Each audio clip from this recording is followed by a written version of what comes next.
Theatrical. So that's the judiciary one already.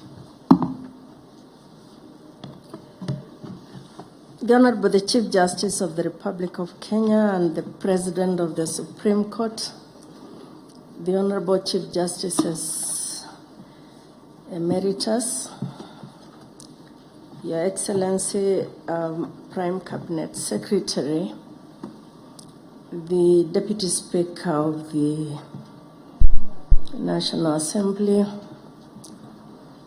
the Governor of Nairobi, my colleague judges, our friends. Is anybody in the house not, is there anyone in the house who is not a friend of the judiciary? Just wondering. I don't know whether I heard right, but I think I heard that I have to guide the CJ. I'm not quite sure I know what that means. But I'll do the following.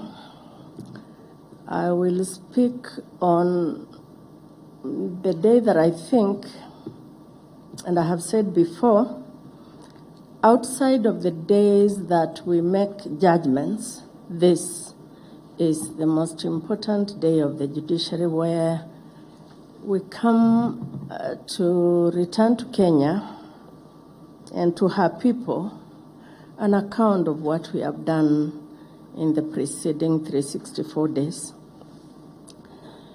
A day when, if we were living in those other days, we would be talking about the pound of flesh. And standing where I do, I want to extend a warm welcome to you all on this most auspicious occasion, the simultaneous presentation of the judiciary's annual SOJA report and the launch of the institution's strategic blueprint for the next 10 years. It is supposed that the two documents are being launched together and thus deliberate. The SOJA annual report provides a detailed snapshot of the status of the judiciary and frames the justice context from the judiciary's perspective. Taking this context into account, the strategic blueprint contains the activities and interventions the judiciary shall undertake over the next 10 years to deepen, enrich, expand and improve access to justice and the rule of law in our country, not as an end in and of itself, but towards the positive social transformation of society. Particularly since the promulgation of the Constitution in the year 2010, the judiciary has been on a trajectory of transformation. The first blueprint, the JTF, the second, the SJT, and now this, the third one, the STAJ. As you are well aware, the judiciary has been implementing the STAJ vision since its launch in September 2021. Since then, research and consultations have been ongoing that have resulted in the blueprint being launched today that contains the precise methodology, activities, and interventions that will be implemented to deliver the people-centered justice outcomes in the STAJ vision. The development of this strategic blueprint represents an important milestone for the leadership and management of the judiciary and shall reinvigorate our reform agenda across the judiciary.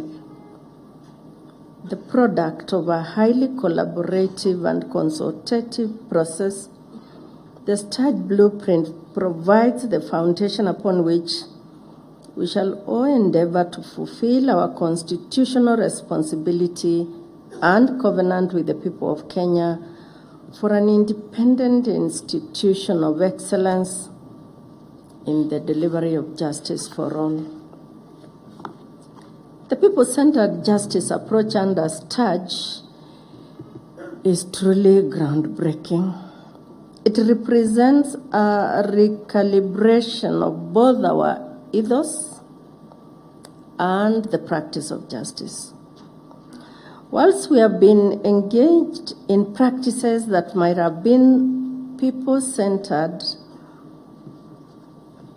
with people-centered justice elements, the START is a deliberate and structured statement and toolkit to ensure that all our activities and interventions are people-centered and result tangible and measurable, socially transformative outcomes. Building from the judiciary's transformation gains over the past decade, thank you, Chief Justice Mutunga, for starting this for us. The START blueprint draws significantly from the wider global people-centered justice movement, but goes beyond it.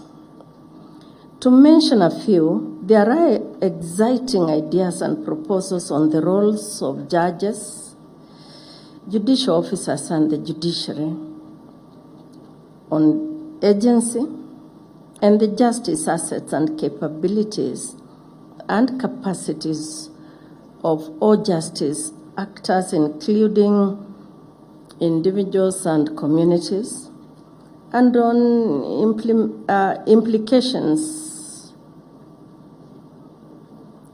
of people-centered justice approach for the performance and management and measurement of judges, judicial officers, and judiciary staff. I've already said it is appropriate that the START blueprint is being launched alongside the presentation of the SOJA report. The report contains the context, the reality that frames all our actions and interventions.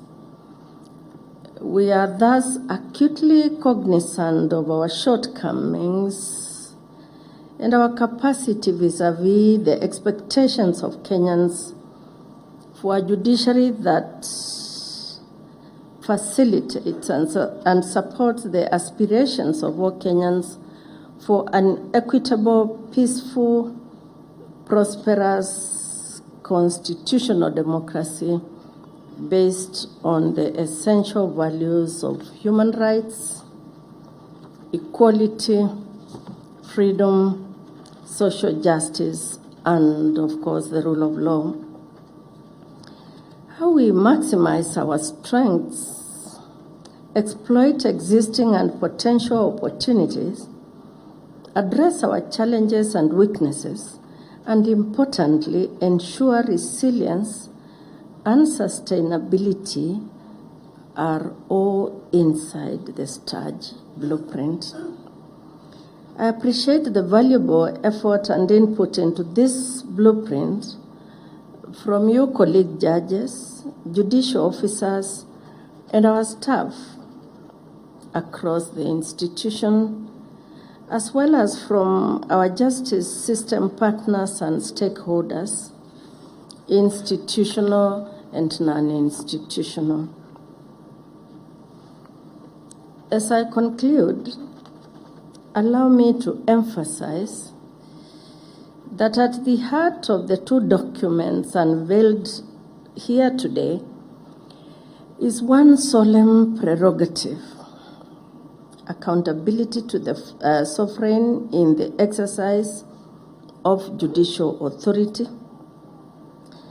So important is this constitutional imperative as framed by Articles 1 10 and 159 of the Constitution of Kenya 2010 that it was further augmented under Section 5, subsection 2B of the Judicial Service Act, and which states, as I quote, to give an annual report to the nation on the state of the judiciary and the administration of justice, and to cause the report to be published in the Gazette, and a copy thereof sent under the hand of the Chief Justice to each of the two clerks of the two Houses of Parliament for it to be placed before the respective houses for debate and adoption, unquote. Now, both the soldier report and the stage blueprint are not presented today for mere informational purposes. At least that's how I see it. Nor do we seek platitudes and congratulations or praise. Today,